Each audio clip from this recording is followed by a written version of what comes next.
Welcome to the 28th edition of the TinyLab Talks. Today the topic for our talk is emotions in engineering education.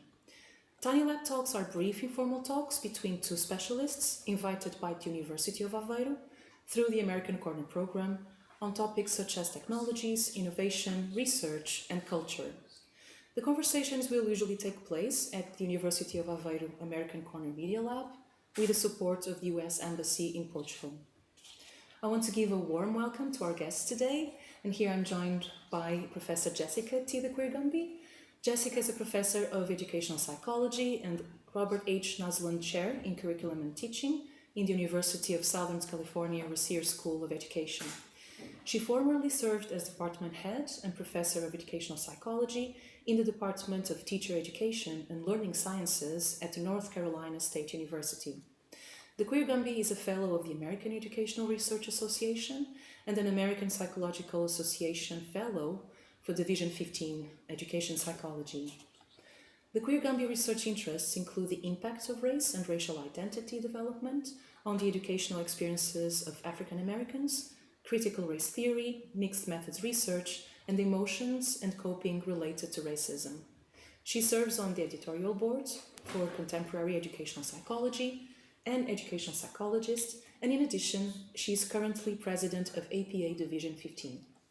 And then Dr. James Huff is an associate professor within the Engineering Education Transformations Institute and School of Electrical and Computer Engineering at the University of Georgia. He serves as a senior associate editor with the Journal of Engineering Education and chair of the Education Research and Methods Division in the American Society for Engineering Education. Dr. Huff is a qualitative researcher whose work lies at the interdisciplinarity nexus of engineering education research and applied personality and social psychology. An NSF Career Awardee, he is committed to fostering care as a central mindset of engineering and other professions through his in-depth examinations of personal lived experiences of identity and emotion, facets often hidden within professional domains. And I'm Inês, Direito. I'm a researcher at the University of Aveiro, Department of Mechanical Engineering. So welcome to both of you. Thank you so much for being here today. Thank you. Thank you. And I think we could start discussing why it's important to study emotions in teaching and learning spaces. Okay, I'll start. I think it's first important to talk about what are emotions. So I'll give a basic definition. Emotions are a way we respond to our experience and the way we react to those experiences. We can have pleasant emotions such as kind of hope, joy, happiness. We can have unpleasant emotions such as anger, sadness, frustration, anxiety. And in the classroom, you can have all of those things. You can have joy or happiness because you did well on the test, or you can have anxiety or frustration because you did not do well on the test. And so it's really important for us to kind of study how teachers, the emotions that teachers have and the emotions that students have, or in the classroom. Yeah, and I think that's really brings into a relevance coming from engineering education, why we would study emotions in the engineering education space in particular. So, as you said, the classroom brings all these areas where emotions live. Exams, academic performances, and often exams that are high stakes, like you will fail the course, potentially fail a whole course program of study from this one exam. That's of course going to bring out these emotions. In engineering education internationally, the education is dominated by a focus on physics-based and mathematics-based concepts that are often, they don't have to be, but they are often taught with an emphasis on high-stakes exams as an academic performance, and this brings all these rich, ripe emotions. And I would also say something that's interesting that I'd love to get your take on, Jessica. In engineering, in particular, there's this other layer of emotions that lives that's really kind of beyond teaching and learning, and it is just a way of being an engineer. So, in the United States, the context I'm most familiar with in my research, engineering is dominated by people who identify as white and male, to say the least, and there could be several other social identity categories that we could add to that. It has been that way for a while. So if you belong to a category that is marginalized in engineering, there are rich emotions that you're experiencing, and often in a space that those aren't allowed to exist. And I'll also add, even if you're in a dominant category, such as white male in the United States, you're also experiencing emotions, and those are not allowed to exist. And so it's highly relevant to not only study what's happening in the classroom, but what's happening in the educational journey of students, certainly students becoming engineers. So I would be curious of your response to that thread of thinking of what is happening outside the classroom for students. Yeah, I think it's context is really important, and not just the context that they're in, just the social cultural context and kind of how everything has influenced that context. You brought up something about the emotions that students experience about passing the test. I also talk about the influence it may have in them actually getting that career as well. So that those emotions are really important too, because if I don't do well in this class, I'm not going to get this good job. I'm not going to be this engineer. And so those emotions are really, really important, because they really are high stakes, because there are high stakes. Like if I can't get this job. But I think you brought up about underrepresented groups, because women are underrepresented in engineering, and people of color are underrepresented in engineering, at least in the United States, and in other contexts as well. That brings up a lot of emotions, because when you're one of very few, that becomes a belonging issue, and you may have issues of fear, anxiety. When there are very few people that look like you, or you're in spaces that there some spaces where you're basically told you don't belong. So I think that brings up a whole other area of emotions, and sometimes the places where students learn in university contexts, a lot of times there aren't a lot of women in those programs, there aren't a lot of people of color in those programs. I mean, we're talking about students, but there aren't a lot of professors either. Not a lot of women professors, not a lot of people of color who are professors, and so it creates this kind of a culture. And so there are a lot of different emotions to look at from that perspective in terms of underrepresentation. So for the question you asked about teaching and learning is very important. And so in terms of the school context, but also the work context, because if we're not training engineers, they're not going to be in the work context. Thank you. So we need to start thinking about the classroom as a place where emotions happen, right? It's not only the cognitive, factual, rational aspects of teaching and learning. There's so much more than that. Yeah. I almost kind of view the classroom as tips of an iceberg, where students and faculty can interact with each other, but emotions are happening outside of the classroom, but in the classroom there are powerful moments to give space for those emotions, to give tools, to give some acknowledgement and support for how we live in those emotions that also go to outside the classroom as well. Yeah, I mean, there are emotions in terms of the dynamics between peers and teachers, between the surrounding the curricula. And I think we need to think about that in terms of the whole teaching and learning process, because students react to the curricula, whether they can see themselves in there, whether they're not in there, or even just simply, it's hard. Yeah. Right. I don't even understand this. When I first started looking at emotions work, it was, doing some work with my major professor on emotional regulation during test taking. So basically, what do? You're taking a test, and it's not going well. You look at the test looks back at you, and it's like, I don't know the answers on this test, so how do you kind of recenter yourself to get things back on track? And there are a lot, engineering, curricula is difficult.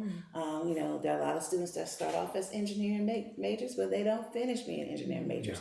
And that's because the content is hard. And so there are a lot of emotions that we have to look at in terms of, in terms of curricula. So sometimes, but then also when I'm thinking about emotions in curricula, it's also about, whether or not it's culturally relevant curricula. Are we, teaching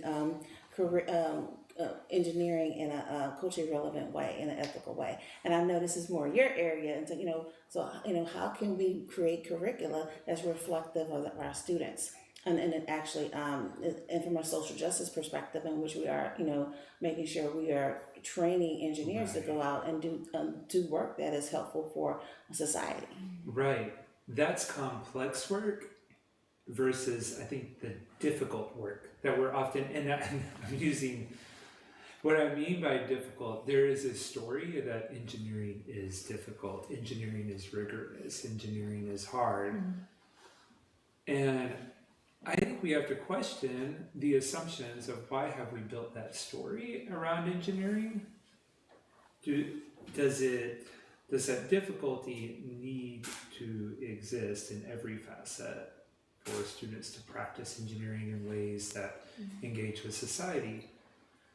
Culturally relevant ways of understanding engineering become complex, which is different than difficult. It doesn't necessarily mean that there's high risk for failures, but it means we're going into messy spaces that engineers actually go into their practice. And so I love your work on race centering and race reimagining. So how do we take these things that have never really questioned the existence of race in the curriculum, and I would say engineering curriculum is a classic example of that, and spin it on its head and say, let's question the socio-historical assumptions that led to this, not only this curriculum, but this story around what the curriculum is. Yeah, then global race reimaging really is, like you said, taking a kind of race neutral construct or race neutral application and centering race. Centering race so that it is relevant for the context and the group of people that you're working with. And I think, if we, for instance, in engineering curricula, if we were to do that, I think it would be more relevant for a lot of the groups that we're working with. And it actually may be more of a recruiting tool, I think, for a lot of underrepresented group. Like, we may, get more women interested in going to engineering, or people of color, or just people from different SES groups might say, I could see myself in this curriculum. I could see that, I could be an engineer, and I could see that engineering is useful because it goes out and it can be used to help people. It can help communities. I think sometimes, people may not see themselves connected to the engineering curricula. When I'm an engineer, I am connected to the community I'm actually a part of. Right. That's where I've often seen it. All engineering curriculum has design projects and design applications. The way we choose and the way we frame those design projects have powerful opportunity for engineers to be embedded into culturally relevant situations and communities. And I think that's one inspirational point that we can take. How I'm aware that the engineering educator says, how can I make the power formula culturally relevant? There are ways, that may be a challenge, but how can we make design education culturally relevant is a great starting point in building from there. And in what ways can emotions be researched in the engineering classroom regarding curriculum? And we touched a bit on that already. Teaching, learning, but also including teachers, both teachers and students, and how it can be researched in professional practice. We've touched a bit in these points, but perhaps if you could give some examples from your experience and your research. Well, I really enjoy doing work on student emotions. to understanding kind of student engagement, particularly peer engagement, because I think for me, particularly I study African American students, and I particularly racialized emotions, so understanding how students experience emotions, particularly in racialized context, how students feel of being one of the few. For instance, I study African American or Black students. How do they feel being one of the few Black students in the engineering program? And so for me, understanding the emotions that they feel when someone questions their intellectual ability, when someone says that they're not smart enough to be in in this engineering program, or on the flip side of that, or when they are successful, when they do graduate in electrical engineering, or that when they are the first person from their family to graduate and they are engineer, or when they get that wonderful engineering job, and those emotions of like pride and joy experience. And so that's the kind of work that I like to do, particularly with student emotions. But then so oftentimes it kind of there's an interrelationship between student emotion and teacher emotions, because we also get to see some of the the work that I've done also has been with teachers of color, particularly professors of color, and their experiences of teaching in engineering classrooms when there are very few professors of color in engineering classrooms, and so some of the difficulties they have with teaching in these white spaces where they feel that they don't belong and they haven't always been invited in these spaces, and the emotions they feel like when they're in front of a classroom and they get questions, and their credibility gets questioned, and their intellect gets questioned, and their credential gets questioned, and so kind of the anger and the fear. But then when they get this big grant and they get recognized, and so the pride and the joy and the happiness that they experience. And so that's the kind of research, questions and research that I like to engage in, kind of the more of the student teacher kind of questions. Yeah. No, I very much resonate with that work from the vantage point of my own work on what we call professional shame. So professional shame is the painful emotional state we encounter when we fail to meet identity relevant expectations in a professional domain. So put another way, when something matters to who we are and we feel like we're not meeting that expectation, we maybe haven't even done anything that was a failure or wrong, and I'm putting quotes around those terms. It may just be we're not aligning with something that we're seeing all around us. Those are the moments of what we call professional shame. And I have been studying this emotional state, and I found it very relevant because it's a very hidden emotional state. When we all, my research participants, myself, when we feel shame, we tend to hide this emotional state and not tell the story. We often tend to think we're the only one experiencing this. So over several years, I've done in-depth experiential interviewing. That just means I'm diving in deep through interviewing to get in at the human experience of shame. And I've seen stories that echo exactly what Jessica says from, I think, a particular vantage point. So when students who are racially marginalized are in engineering spaces, there is not only in not meeting an academic expectation, but sometimes in meeting an academic expectation and just being disoriented that you're the only one. There is a weird sense of shame that comes from that success in a way. That's important to understand because that's a dynamic that people live with. And if we are caring for our students, we need to know the whole story. We don't need to not just assume that succeeding as an engineer is just a good outcome for every part of their lives, even though it's our job as educators to support them succeeding as engineers. I've lately been studying faculty as well, and I've also seen these stories echo out that faculty have very deep emotional needs that if students don't feel allowed to talk about these emotions in the engineering space, faculty certainly don't feel allowed to talk about these emotions in the faculty space, to where they're navigating who they are as an academic professional, as an engineer, and when they're grappling with their own emotional needs, they also need to have care for themselves, especially if we are looking for faculty to be caring of students. So I resonate certainly with that interaction just from the standpoint of my own research.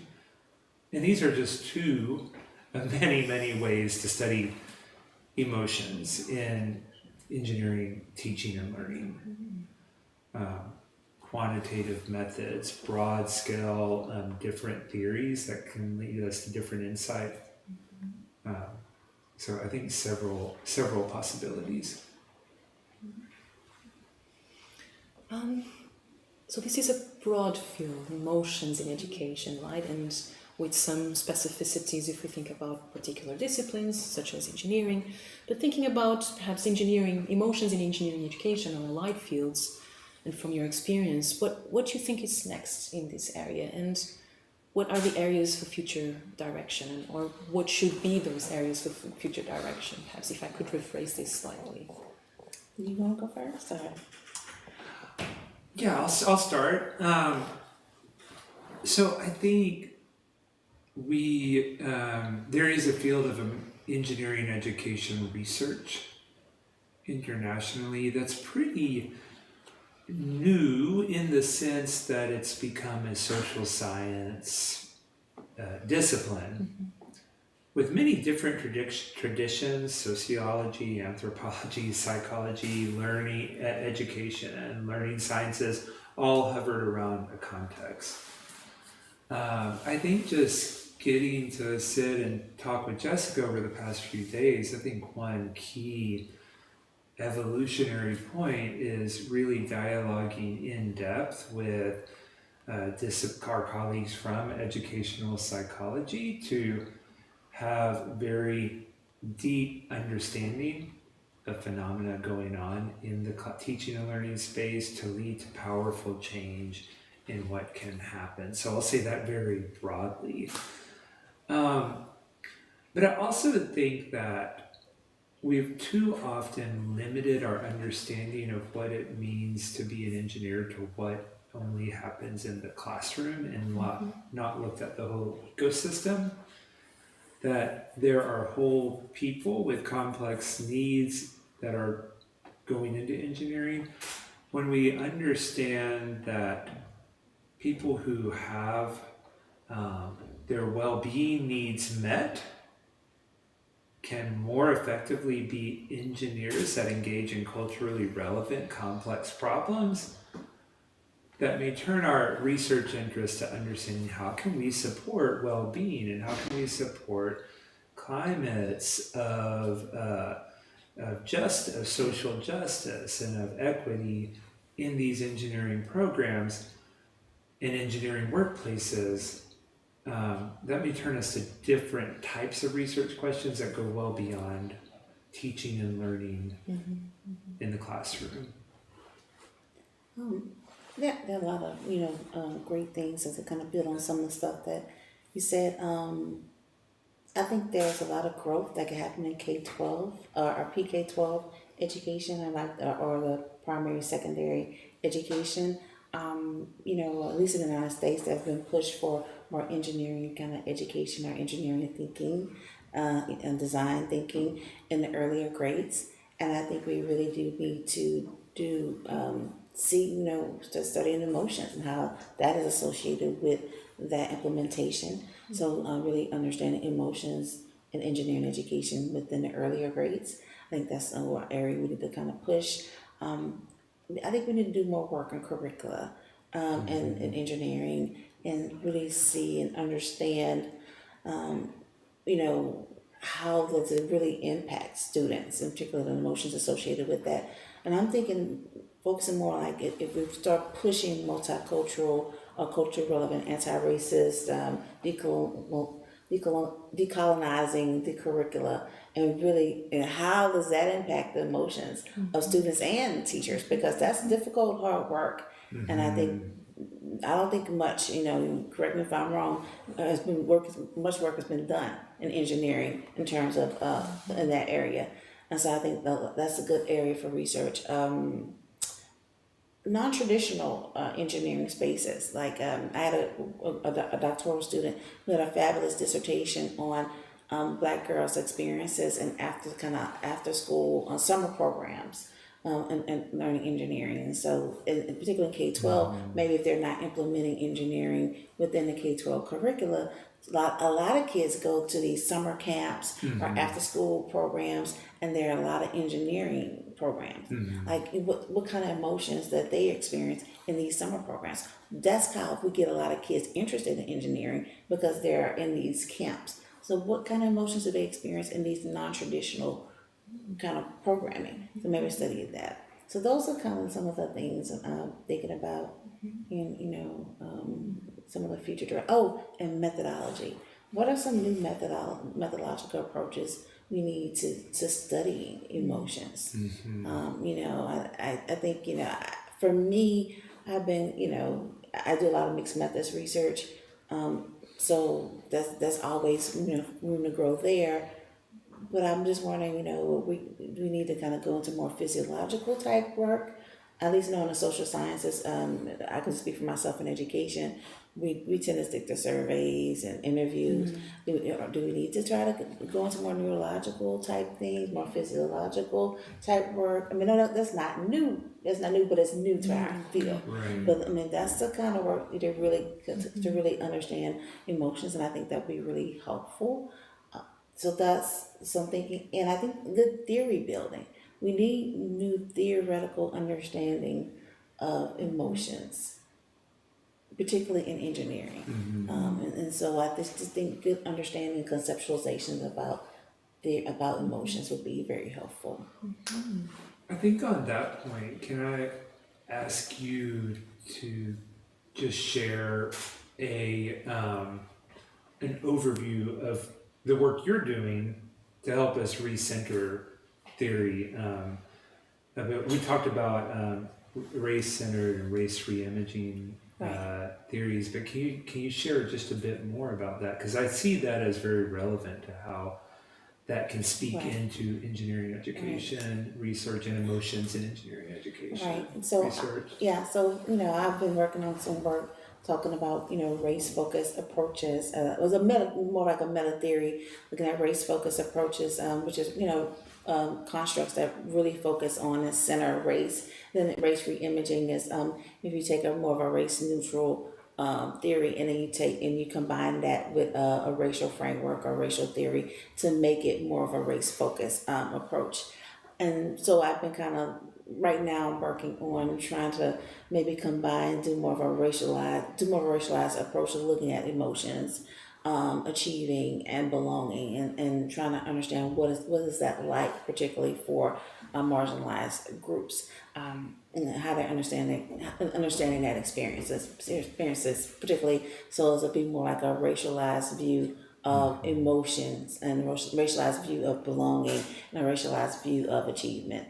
And so that's kind of a model we're working on right now. But I think, but the whole aspect of taking a more of a race-focused, race reimages approach is something that anyone can really do. But it's something that you really have to explore and understand, because race needs to be at the center and the core of everything that you do and conceptualize and apply. It just takes time to read and understand and really try because theory building is a hard and long process. Yes. Yeah.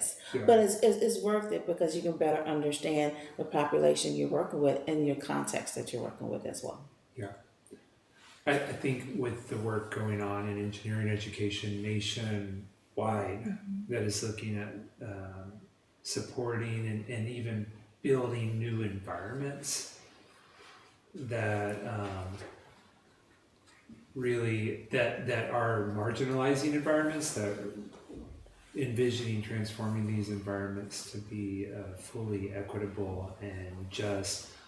I think your work is key the many scholars in engineering education research that are looking to reconceptualize theoretical tools that we have been working with.